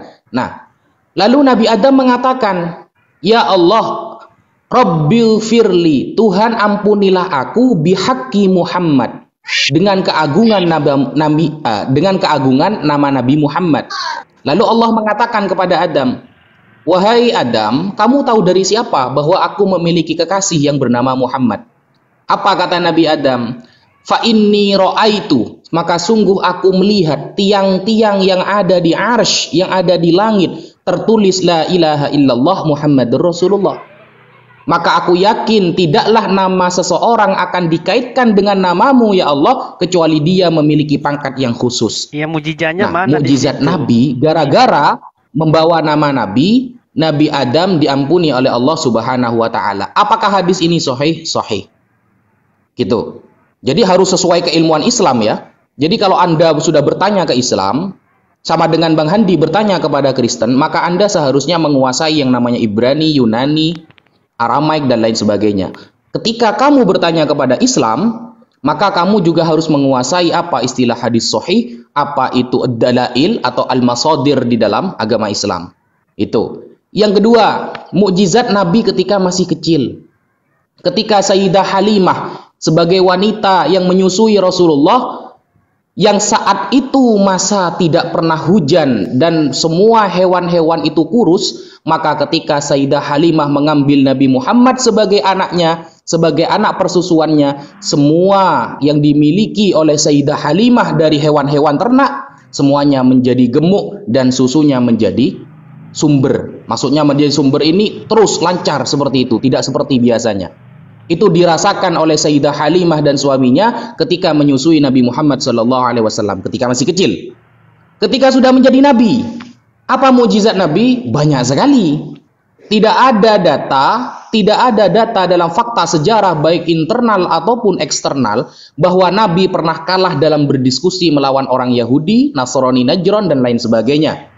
Karena mukjizat terbesar Nabi adalah Al-Quran, dan Al-Quran sampai 4 kali menantang orang-orang saat itu untuk membuktikan kalau memang kamu ahli, maka tirulah Al-Quran ini. Kalau memang ini adalah buatan Muhammad, maka buatlah semisal satu surat saja. Dan itu tidak pernah terbukti. Bahkan orang kafir pun sekelas Al-Walid bin Al-Mughirah mengakui akan mukjizat Nabi Muhammad SAW. Ketika Nabi Muhammad sudah mati, mukjizatnya apa? Suatu saat Sayyidina Bilal datang ke makam Nabi. Sayyidina Bilal mengatakan, "Ya Rasulullah, inna ummatakum qad halak." Ya Rasulullah, umatmu sudah hancur sekarang. Tidak ada hujan, kita semua kelaparan. Lalu Rasulullah hadir di dalam mimpi salah satu seorang sahabat untuk membuka tiang yang ada di atas makam Rasulullah, dan besoknya langsung dilakukan oleh Sayyidina Umar dan ternyata langsung turun hujan. Bayangkan, sebelum lahir, ketika kecil sudah menjadi Nabi, dan ketika wafat, mukjizat Nabi masih terasa sampai sekarang. Itu ya pertanyaannya ya. Mukjizat Nabi ya, dan itu datanya semuanya sahih. Tidak ada yang dhaif. Sekian, terima kasih. Ya, bagaimana dengan mukjizat Nabi? Ada lihat Andis Lebes? Saya langsung ke Andis Lebes ini. Andis Lebes ke saya aja, tidak usah ke yang lain kamu. Mas Andi tadi kan sudah. Kamu fokus ke saya sekarang. Coba bantah apa yang saya katakan ini, bantah. Coba. Pak Naja, ya Mas Naja ya. Ya, saya hargai iman Anda seperti itu tadi. Ini bicara iman memang. Jadi jangan selalu teman-teman Islam ini mencari data dan kita masukkan ke iman tidak terima. Itu iman semua itu tadi. Iman semua itu. Walau ada tadi satu data di hadis ya. Dan itu juga bentuk mujizatnya dibanding Musa tidak ada apa-apanya itu. Dibanding Saulus aja, mujizat Paulus menghidupkan orang mati ada loh sepanjang perjalanan dia. Nggak usah ke Musa lah itu Muhammad saya komparasi. Syarat menjadi nabi itu nggak sembarangan loh bro. Kalau hanya modal hafal-hafal hukum Taurat, contohnya hafal-hafal Jabur, itu orang Israel jagonya itu banyak yang jago hafal. Fokus pertanyaan Mas, kan tadi jenengan bertanya masalah mujizat Nabi. Coba pertanyaan kedua. Nanti kalau seumpamanya Anda tidak menerima jawaban saya bisa komparasi di Bible nanti. Enggak, saya bukan tidak menerima, saya terima karena itu iman Anda. Jadi saya gini loh, dalam berdialog, saya tidak suka menghujat. Saya hargai itu iman Anda loh bro.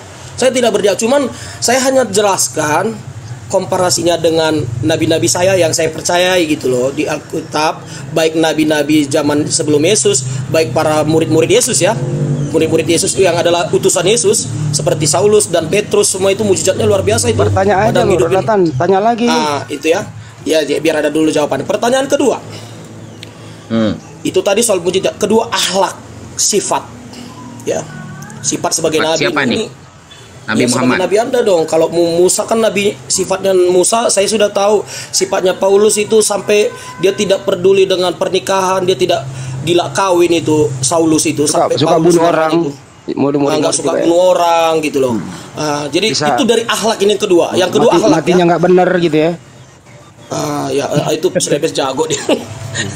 ini real ya. Ini menghujat aja kerjanya Handis ini.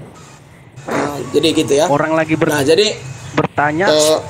Iya, jadi tidak. Pertanyaannya apa, Bro?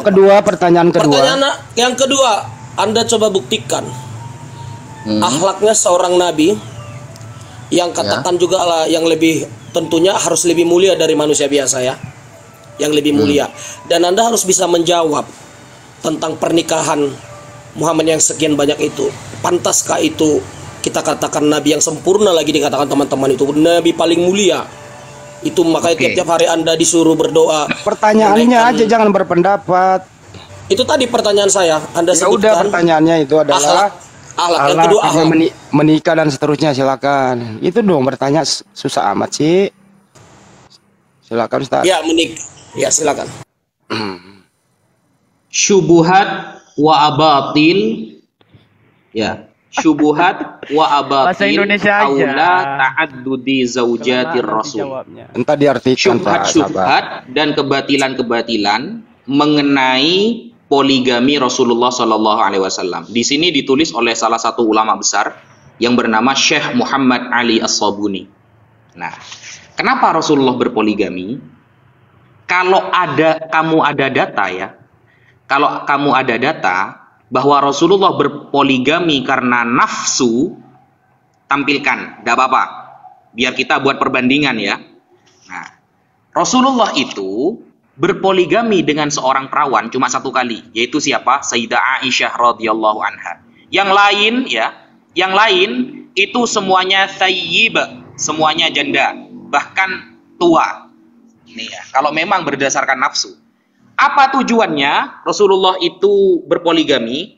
Innal hikmata min ta'addudi zaujatir rasul kathirah wa mutasya'ibah wa yumkinuna an naj'alaha fima yali. Jadi tujuan hikmah-hikmah Rasulullah berpoligami itu ada 4, bro. Yang pertama, al-hikmah at-ta'limiyah. Al-hikmah at-ta'limiyah, hikmah tentang pengajaran. Kita bisa tahu bagaimana ketika poligami itu dipraktekkan oleh Rasulullah, maka bagaimana seharusnya seorang suami berlaku adil kepada istri-istrinya. Kenapa? Karena datangnya Islam ini bukan melegalkan poligami, bukan bro. Datangnya Islam ini justru membatasi poligami. Anda buka di dalam hadis-hadis Nabi bahwa betapa banyak sahabat Rasulullah yang dulunya memiliki istri banyak, setelah datangnya Islam dibatasi 4. Contohnya seperti siapa? Seperti sahabat Ghailan Ats-Tsaqafi. Sahabat Ghailan Ats-Tsaqafi awalnya beragama Yahudi. Beliau itu punya 10 istri. Ketika masuk Islam, apa kata Rasulullah? Amsik arba'an wa farik sa'irahunna. Kamu pilih 4, Ghailan. Ceraikan yang 6. Ya, jadi datangnya Islam itu justru membatasi, bukan melegalkan tanpa hitungan.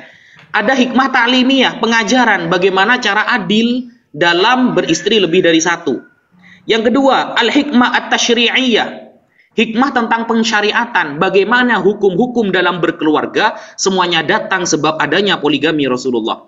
Yang ketiga, al-hikmah al-ijtima'iyah, sosiologi. Bagaimana kita memahami sosiologi antara suami dan istri dan menghadapi masyarakat, kita bisa tahu dengan adanya poligami Rasulullah. Yang ketiga adalah al-hikmah as-siyasiyah, yaitu hikmah tentang politik. Bagaimana cara berpolitik seorang perempuan, apakah perempuan boleh menjadi pemimpin dan lain sebagainya, kita tahu dengan cara melihat poligami Rasulullah Shallallahu Alaihi Wasallam. Dan tidak ada data di dalam Islam satupun Mas Nathan bahwa Rasulullah menikah karena untuk nafsu, karena untuk syahwat. Makanya di sini disebutkan, falau kanal muradu minaz zawajil jari wara'a syahwa, andaikan Rasulullah menikah itu dengan syahwat, awisyar ma'al hawa, atau dengan hawa nafsunya, au mujarradul istimna bin nisa, atau hanya ingin melakukan hubungan intim dengan wanita, maka la tazawwaja fi sinni syabab, maka sungguh Rasulullah akan menikah saat umurnya masih muda. La fi sinni syuyukh, bukan di saat umur tua. Wala tazawwajal abkar, dan lantas Rasulullah akan menikahi wanita-wanita yang masih perawan, asyabat, yang masih muda. La aro malal musannat, bukan malah dengan janda-janda tua. Nah, ini membuktikan bahwa tidak ada satupun data Rasulullah menikah karena syahwat, tidak ada. Dan di dalam Bible pun Mas Nathan, tidak ada satu ayat pun yang melarang poligami. Kalau aturan poligami ada, seperti di Ulangan ya. Di Ulangan, Tuhan di dalam perjanjian lama itu mengatur ya, apabila kamu memiliki istri yang kamu cintai dan istri yang tidak kamu cintai, maka hendaklah kamu membagi hartamu secara adil, baik kepada anak dari istri yang dicintai atau anak dari istri yang tidak dicintai. Diatur oleh Tuhan di dalam perjanjian lama. Sehingga datangnya Islam bukan melegalkan tanpa batas, tapi justru membatasi sesuatu yang tidak terbatas. Sekian, terima kasih. Oke, mantap. Gimana Bang? Oke, mantap sekali ya, udah cukup clear. Iya. Sebentar. Itu tadi mengenai akhlak. Coba Bang apa itu tadi ya? Saya lupa namanya. Ustaz Wafi. Ya, coba Anda buka Quran surah 33 ayat 37. Itu gak usah dibuka lah, semua sudah tahu tentang Zainab. Apa yang bisa Anda jelaskan seorang nabi? Maaf cakap ya, saya ini berbicara akhlak ya, agak tunggu. Aku iklan bentar ya. Ini tolong tap layar ya teman-teman untuk jaga-jaga. Ya tolong tap layar ya, di follow juga saya supaya bisa live aman nanti. Ya, saya belum sampai 1000 ya.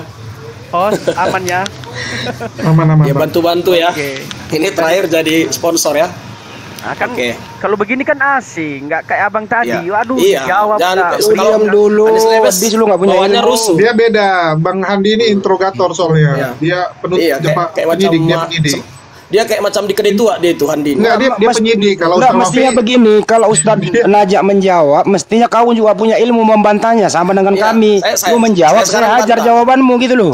Saya bantahnya slow, bukan seperti Anda Handi. Anda nggak membantah kok, Anda ngomong aja. Biarkan gitu mulu. Jadi memang beda ya. Bang Handi ini dia penyidik. Ini pengayom. Kalau Ustaz Wafi dia pengayom soalnya. Ya silakan. Wa istaqulu lillazina anmallahu alaihi wa amta alaihi Bang Naja, saya mau tanggapi Bang Naja, boleh? Boleh, monggo. Kalau bisa dikritik, kalau bisa kritik, jangan langsung terima. Saya mau kritik. Bahwasanya di Quran surat 33 ayat 37, ini maaf ya tentang Zainab, Anda semua sudah tahu ya. Bagaimana mungkin Zainab itu maaf ya, walau juga memang bekas istri anak angkat lah ya. Coba Anda logikakan, kita punya anak angkat, dia punya istri. Maaf cakap ya, saya sebagai nabi ini utusan Tuhan atau pendeta lah saya katakan, saya atau pastor memang nggak menikah ya, pendeta lah. Apakah tidak ada wanita lain harus satu lubang berdua kami? Paham, satu lubang berdua? Lubang bekas anak saya gitu. Saya ini langsung to the point, saya masukin lagi gitu loh. Saya kayaknya udah secara akhlak ini nggak kena bagi saya, itu yang pertama ya. Dan kemudian di surah lain juga, kalau ini mungkin kalau Anda mau bacakan juga boleh. Karena ini mungkin belum pernah ada yang dengar di room ini atau beberapa orang, mungkin yang lain juga sudah pada tahu. Quran surah 33 ayat ke-50 itu ada banyak wahai Nabi, sesungguhnya kami telah menghalalkan bagimu istri-istri. Itu ada mulai anak perempuan bapakmu, saudara perempuan, anak perempuan laki-laki, ada banyak deretan itu. Ini wahyu loh, yang wahyu dari Allah, seperti lampu hijau segede matahari soal pernikahan. Ini bicara akhlak loh bro. Ini nabi yang mulia soalnya bro, nabi yang mulia, yang disanjung-sanjung, yang tiap hari terus anda naikkan doa kepada dia gitu loh. Ini nabi yang luar biasa saya rasa. Pertanyaan saya, Anda jelaskan dulu. Anda boleh sanggah nggak kedua ayat ini tentang Zainab dengan jatah istri dia yang cukup banyak pada ayat yang ke-50 surat 33 ini? Oke, stop dulu ya. Surat Al-Ahzab ayat 37 dulu Ustaz. Biar Ustaz nanya dulu Pak, biar konsendali dulu Pak Bang Aristo. Jadi Al-Ahzab ayat 37 Pak Ustaz, silakan. Nggak, mungkin Bang Aristo mau ngomong dikit aja. Oh iya, boleh. Supaya monggo Bang Aristo. Ya. Tapi teman-teman, sebelum saya menjawab semua pertanyaan yang cukup menarik untuk kita jawab, izinkan dan berikan saya waktu seluas-luasnya untuk menjawab semua pertanyaan teman-teman Kristen. Ya. Nah, saya senang dengan cara Nathan dengan gayanya ini ya. Salam kenal teman-teman semua. Begini. Ya, Bang JMC, salam kenal. Tapi saya harap begini Bang JMC, jangan menjawab dengan framing Alkitab ya. Anda Islam, Anda terangkan secara Islam. Itu yang menarik. Anda tanya tentang saya nggak usah bawa Quran. Saya tadi tentang Kristen saya bawa Alkitab.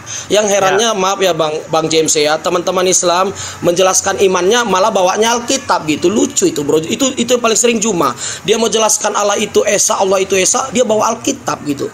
Saya mohon dari Quran dong. Anda kan Islam bro, silakan. Ya. Jadi ketika kita masuk dalam forum diskusi, maka kita bisa mengambil semua data untuk memperkuat argumentasi kita. Begitu ya. Saya akan jelaskan dari awal dan dengarkan penjelasan saya dalam tempo yang sesingkat-singkatnya. Oke. 1. Ketika Islam mengkritik tentang ketuhanan Yesus, korelasinya adalah Islam beriman kepada Nabi Yesus sebagai nabi yang termaktub dalam Al-Quran. Sebuah kewajiban yang harus diimani dan tidak bisa ditawar oleh setiap umat Islam adalah menjadikan seluruh nabi yang diutus oleh Allah Subhanahu wa Ta'ala ke bumi ini, salah satunya adalah Yesus.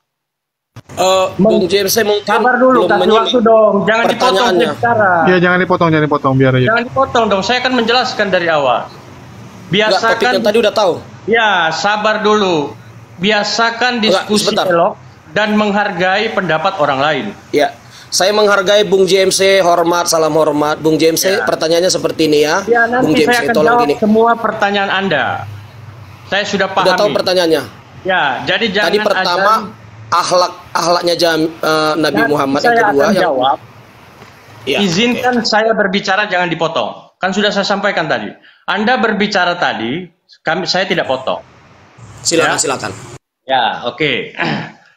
Jadi, ketika Islam mengkritik tentang keimanan Kristen, menjadikan sosok Yesus Kristus sebagai Tuhan, korelasinya jelas karena Islam beriman kepada Yesus.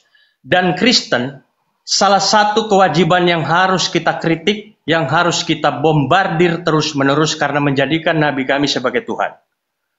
Ketika umat Kristen mempertanyakan hadis Al-Quran dan kenabian Rasulullah, tidak ada korelasinya dan tidak ada hubungannya. Kenapa? Karena Kristen tidak beriman kepada Al-Quran dan tidak beriman kepada Nabi Muhammad.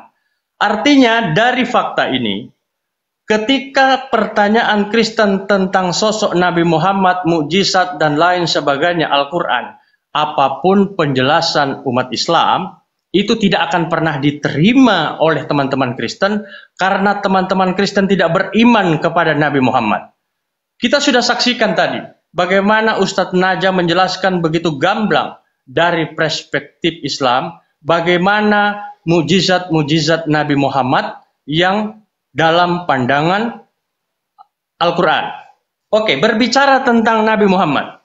Anda tadi sempat berbicara tentang perbandingkan Nabi Muhammad dengan sosok Paulus. Ini sesuatu yang menarik, sekaligus Anda bunuh diri di sini. Kenapa? Pertama, saya mengutip perkataan Pendeta Mel Atok, dan itu sudah sangat terpublikasikan di berbagai media sosial. Apa pernyataan Pendeta Mel Atok? Di mana ada mayoritas Kristen, di sanalah terjadi sebuah kejahatan atau kerusakan moral. Artinya apa? Karena di mana ada mayoritas Kristen, di sana terjadi kerusakan moral.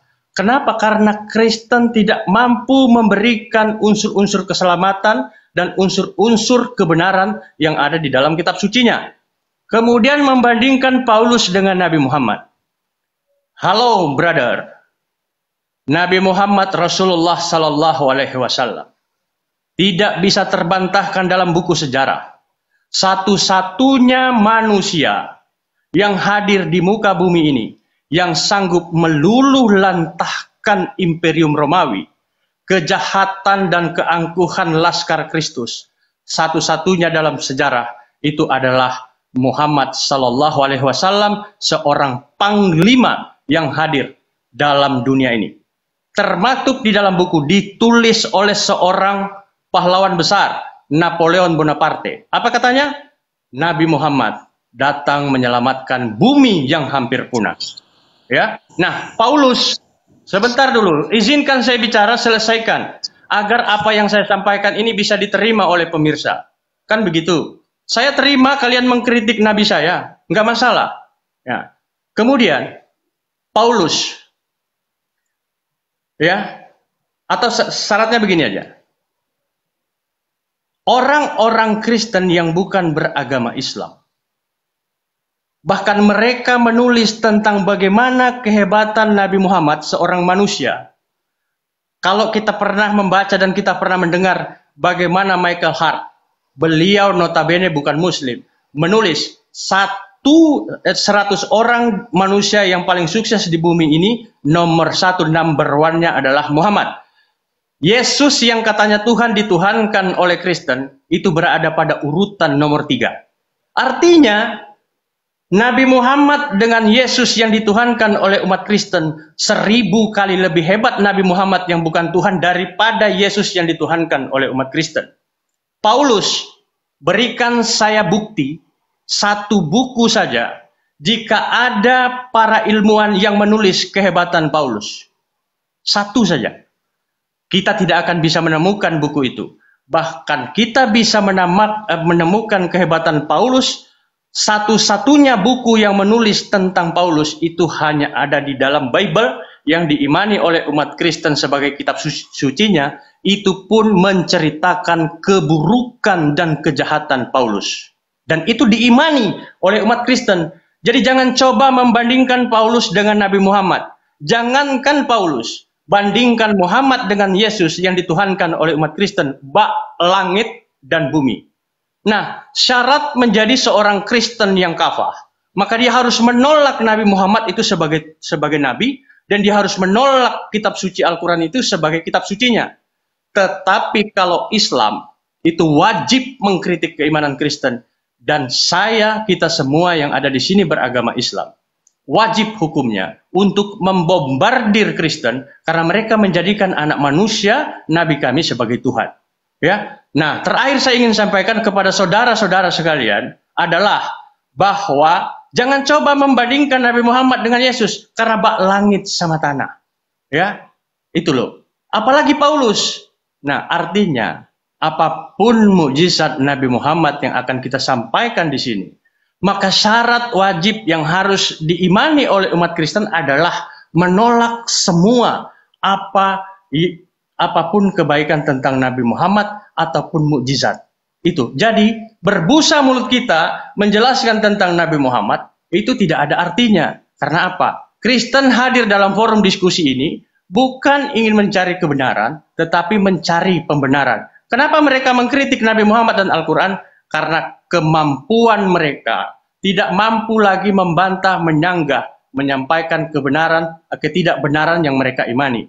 Dan Islam mampu menunjukkan kepada seluruh dunia bahwa apa yang menjadi pondasi keimanan Kristen itu merupakan keimanan yang tersesat dan salah jalan. Terima kasih, sekian. Oke, luar biasa sekali. Seperti biasa, Bang Aristo. Ya, mungkin Ustaz Wafi, masalah nikah dengan mantan istri anak angkat. Ya, silakan. Ustaz Wafi. Halo. Oke. Ntar. Ini di rumah mati lampu ini soalnya.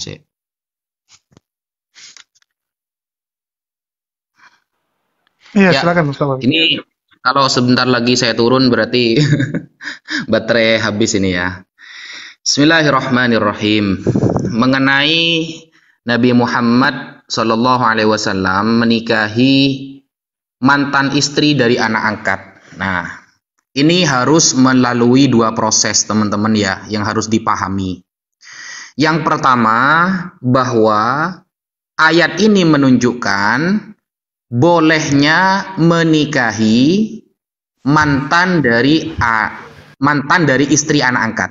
Itu hukumnya boleh di dalam Islam. Yang kedua, bahwa anak angkat ini sudah tidak disahkan. Ingat ya, anak angkat ini tidak ada hubungan darah dengan kita. Anak angkat ini tidak ada hubungan nasab dengan kita. Anak angkat juga tidak mendapatkan warisan ketika seorang ayah itu meninggal dunia. Hukum asalnya tidak dapat. Ya, kalau di Indonesia nanti dapat maksimal 1/3 ya, kalau di hukum waris itu. Nah, ayatnya mana? Di Al-Ahzab ayat ke-37-nya. Di sana kan dikatakan, awalnya kan Nabi Muhammad dapat perintah dari Allah untuk menikahi Zainab binti Jahash ya.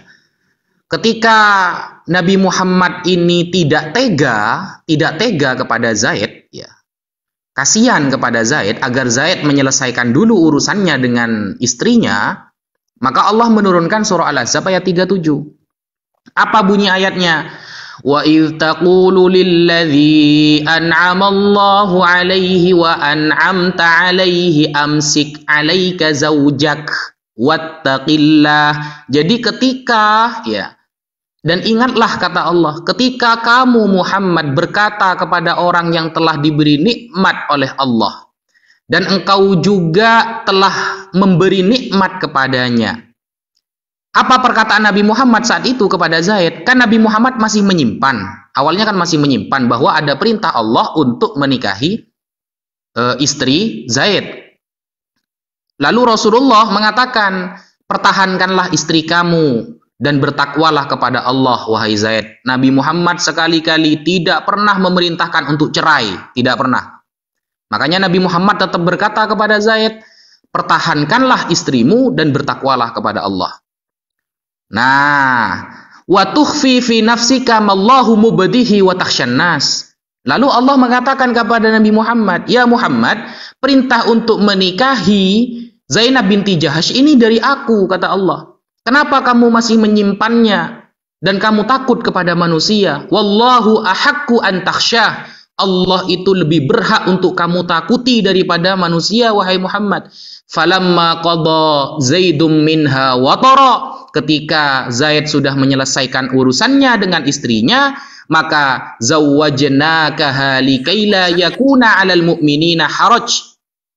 Maka Allah langsung menikahkan Nabi Muhammad dengan istri Zaid, mantan istri Zaid. Siapa? Zainab binti Jahash.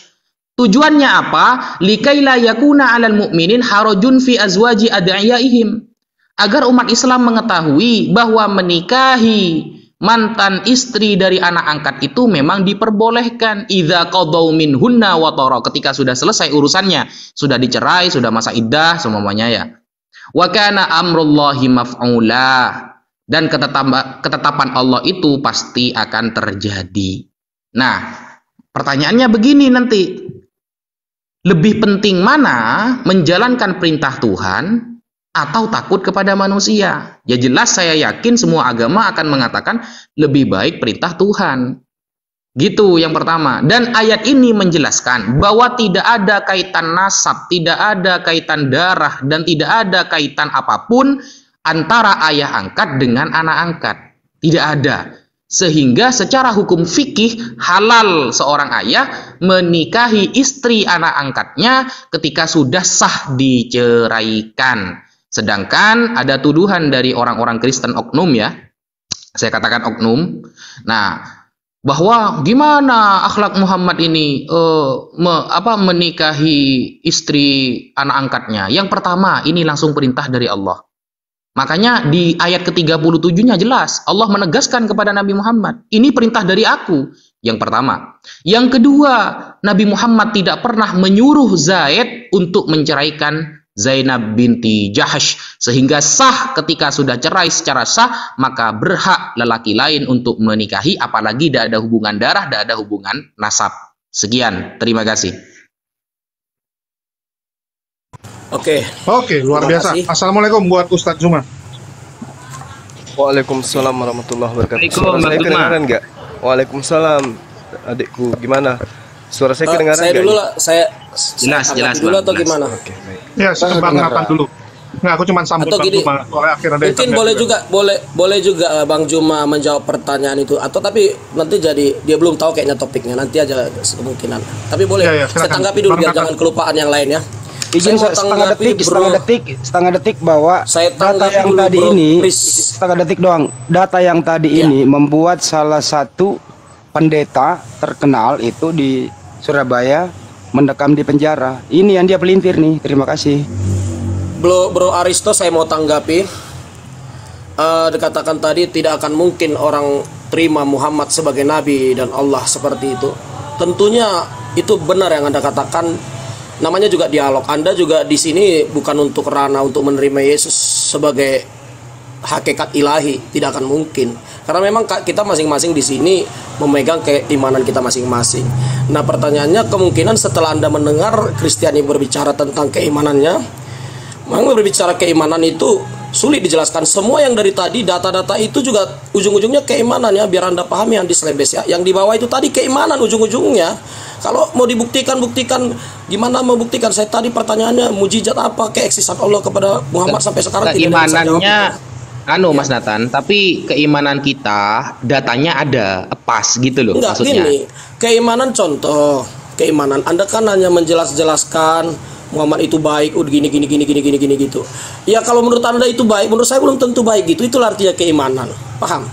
Menurut saya Yesus itu Tuhan karena menampakkan diri kepada para rasul dan dia berkata kalau kita berdoa dia hadir. Itu menurut saya.